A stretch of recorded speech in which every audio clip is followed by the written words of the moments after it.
In this video, we're going to talk about the relation. So basically there we'll focus on finding the range of a given relation, and also finding the composite of a relation. That's what we'll look at. So the question that we have says that let x be equal to uh, 1, 2, 3, 4, 5. So these are the elements. So let x be equal to these elements, which should be a set. So consider the relations, that is f and g. So these are the two relations that are from x into x. Okay, remember a relation, when we talk of a relation, actually a relation is just a set of ordered pairs. So we just have a set of ordered pairs. That's what we call a relation there. Okay, so when we look at these our relations, we have the relation that is f, which is equal to 1, that is comma 3. Okay, so this is our first relation, that is 1 comma 3. Then we have 2 comma 5. Then we have 3 comma 3 there. Then 4 comma 1, and also 5 comma 2. Then the relation g that we have is let me just put it down. So the relation g, we have 1 comma 4. Then also we have 2 comma 1. Then also we have 3 comma 1. Also we have 4 comma 2. Also we have 5 comma 3 there. So these are our two relations that we have. So the first part is asking us to determine the range of f and g. Okay, so we have to determine the range of f and g. Remember, the range is just the values of y for which the function is defined. Then also we define the range to be the output. So the definition that will work here for us is the one for the output.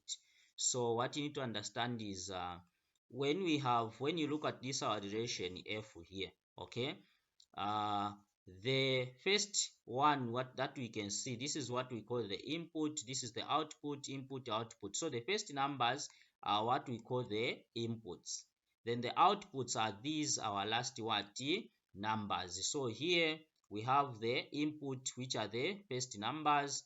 These are what we call the inputs. Okay, then the output are the second numbers. Okay, the output are the last numbers that we have.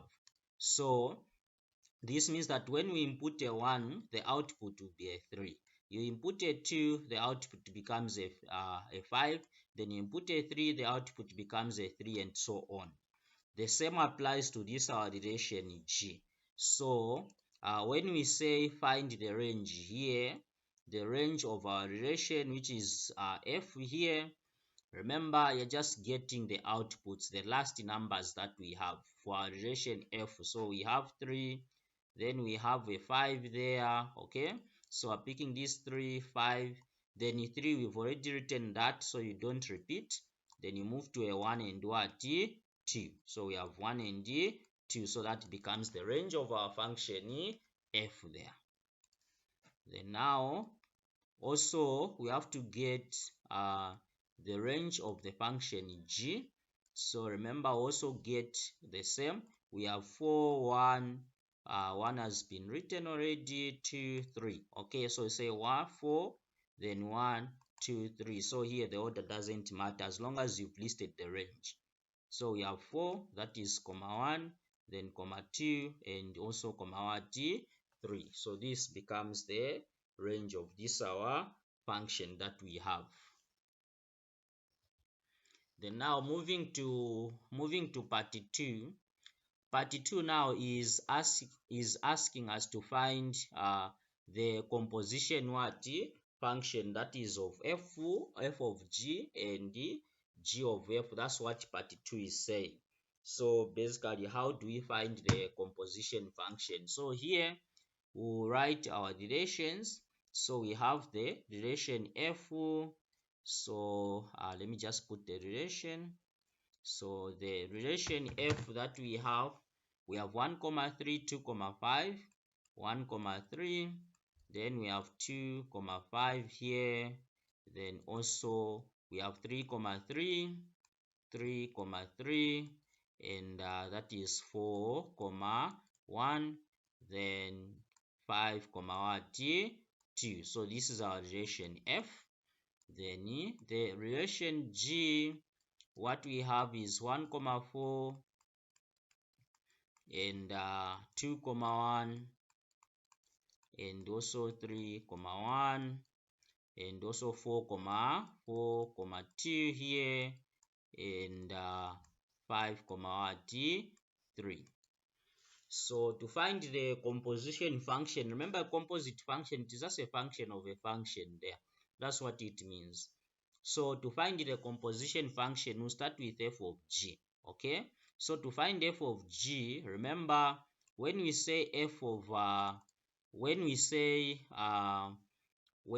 f of g, okay, what it means is that you are inputting what the function g to f, because remember we say f of g means you are inputting the function g to the function f. That's what it is. So the input here that we're inputting is g. So basically you're going to pick the input for what g, because that's what you're inputting on the function f.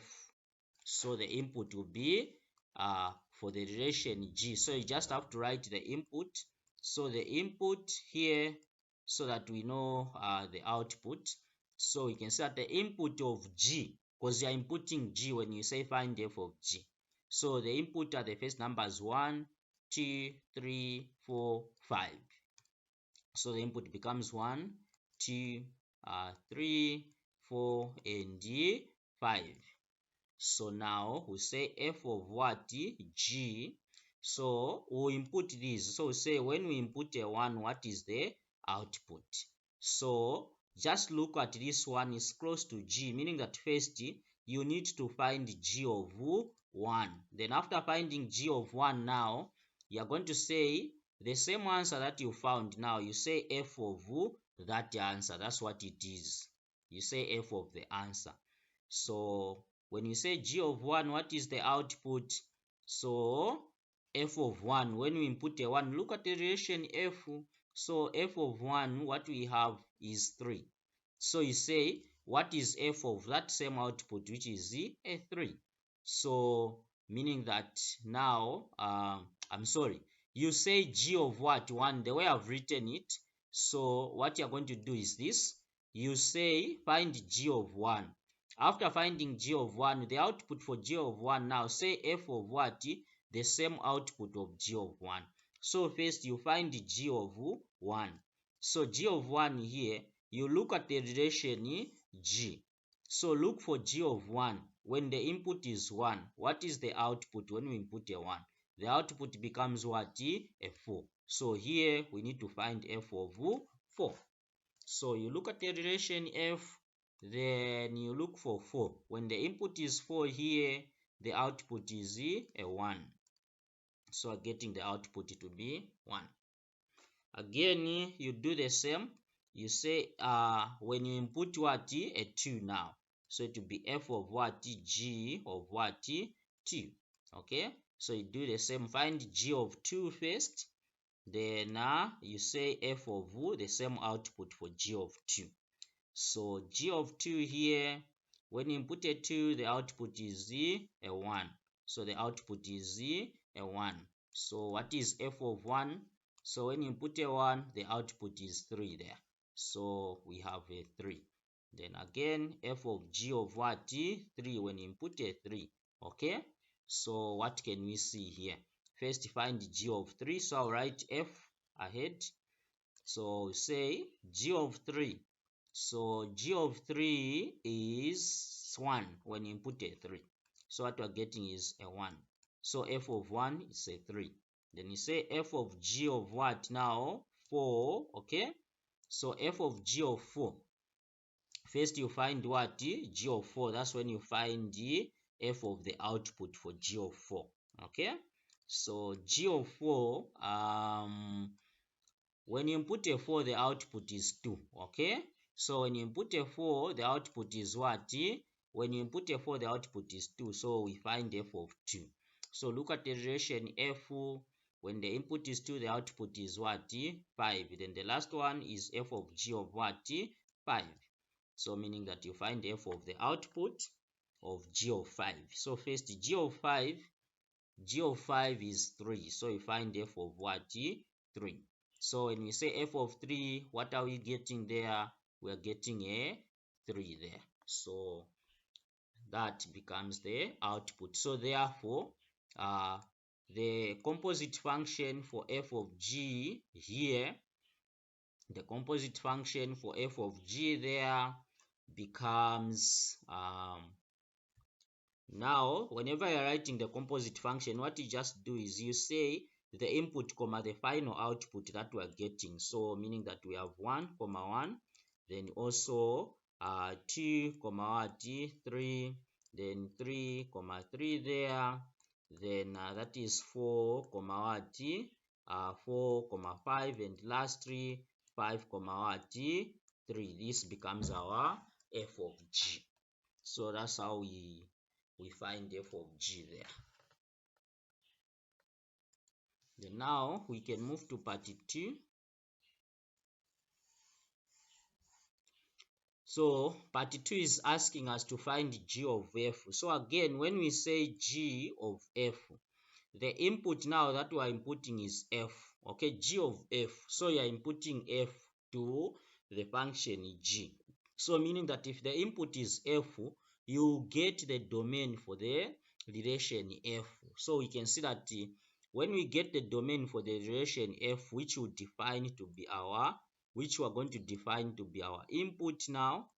So the input, you're getting the domain, because remember you're finding g of f, so you get the domain for the relation f, which are the first numbers 1, 2, 3, 4, and 5. That's what you do.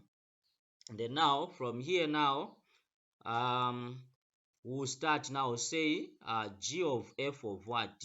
1. So you can see that this one is close to f. So this will tell us to say first you find f of 1, then after that you find g of the same answer that you get. So f of 1, look at the relation f. When the input is 1, the output is 3 there. Okay, the output is what? 3. So when the input is 1, the output is what? 3. Then now we need to find g of 3. So g of 3, when you put a 3, the output is a 1, as we can see there. So the output is 1. Then again, g of f of what? 2. So first we say let's find f of 2. Okay, so we can see that here f of 2, we are getting what? A 5. So g of 5 will give us what? A 3 there. It will give us what? A 3. Then again you say g of f of what? 3. So we'll say g of the answer now. So first we find the f of 3. So when you put a 3, the output is what? A 3. So g of 3 is, we can see we're getting a 1. Then again you do the same, g of f of what? A 4. Okay, so first to say g of the answer. So first you need to find f of 4. So f of 4 is 1. When you put a 4, the output is a 1.